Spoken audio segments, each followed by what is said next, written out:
Hi, I'm Kim with the W Real Estate Group. Welcome to our insurance topic this month. And I have George, my insurance person, with me. So this topic today, we're talking about if you get a ding on your insurance. So I have a client that we're listing their house this next week, and he told me that his roof was old, but they didn't think that there had been any hail damage. So I said, just call your insurance agent and find out for me. So he called the insurance agent, and they said they haven't noticed any hail damage in his area, so he would have to do it himself. He goes, well, can I just do the claim, just have somebody come out and look at it? And they said, well, we can, but if we do that, it's going to be a ding against your insurance, and it could hurt you the next time around. So I asked George about that, and George's answer was? Well, specifically for wind and hail, it shouldn't affect your, it shouldn't be a ding on your credit, on your insurance history. Okay. Because it's wind and hail in the state of Colorado is considered a catastrophic loss or an act of God. Those are the two names that usually are known in the insurance world. Okay. And that's something that pretty much means that you can't avoid.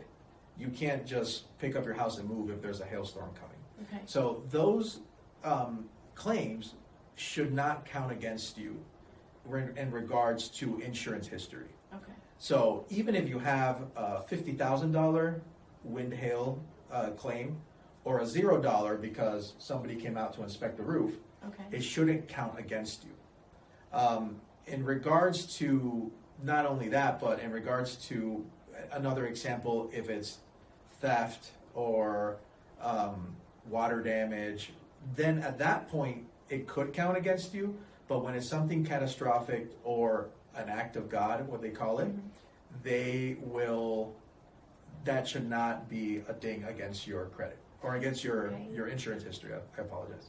So what if, like you used the example for theft and water. So what if somebody comes out, if I see that, we were robbed, and I kind of go, hey, George, we were robbed, will you come out and look at the damage or whatever? And what would you do with that? So in that event, in that case, somebody would come out from the insurance company, they would open a claim, made out to $0 so far because they haven't paid anything out. Okay. If after you come out and if they come out and you're like, you know what, I don't have any theft. My window was broken, I thought somebody had come in, but nobody actually, it looks like somebody just broke the window in my house. I'm gonna replace the window, don't worry about it, let's go ahead and close out the claim. At that point, you will receive a ding, even if it was close to $0.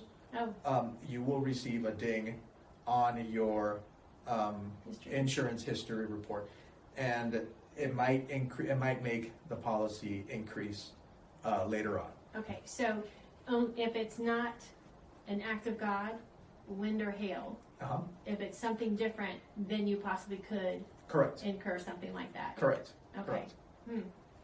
That's good to know. That's it's good to know. It's good. My advice would be always in regards to hail damage and wind damage, it would be get your contractor out first. Don't get the insurance company involved. Get your contractor out. Roofers usually have a date they get into a website, and I don't know what that website is out of the top of my head, but they have a website, the same website that insurance companies use.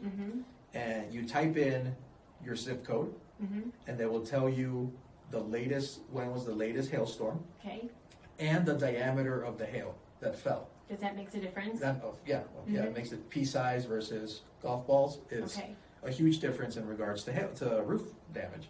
So the roofer will come out and be like, yep, there was a hailstorm, April 1st, and now it's June 1st. So 2 months ago there was a hailstorm. I can see here, there's dings all over the place. I would advise you to go ahead and contact your insurance company. Okay.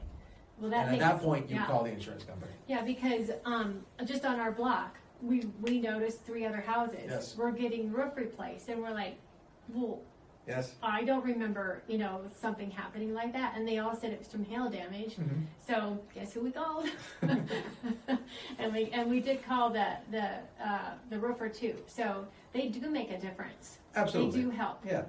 To show things that maybe the adjuster might have missed or something. I've had that with some clients as well. Yes, so when you call the insurance, so the roofer says, yes, Kim, there's hail damage in your roof. You contact your insurance company, you get a claim, the insurance company will call you and be, Kim, does next Wednesday sound like a good time for me to come out there and take a look at your damage? Okay. So at that point, you say, yes, it does, but I'll have to get back to you because you need to contact your roofer. You contact your roofer and say, hey, can you come out next Wednesday at whatever time they told you to meet with my insurance adjuster? Got it. And have the roofer walk around the roof with the adjuster from the insurance company. Okay. That way, the roofer can point out every single little thing versus What the the adjuster- insurance adjuster is going to be, I'm busy, I'm going to do this real quick, and not go through all the damages together. Okay, well, that's a great tip. Yeah. So remember, if you're thinking that you want to get your roof replaced, that you call the roofer first, have him come out, and then if he thinks that there could be a possibility for a claim, call the insurance person and have the roofer meet the adjuster at your house. So, Yes. thanks. Yeah, no problem at all. Yeah. Anytime. All right, catch us for the next topic. Bye now. Bye.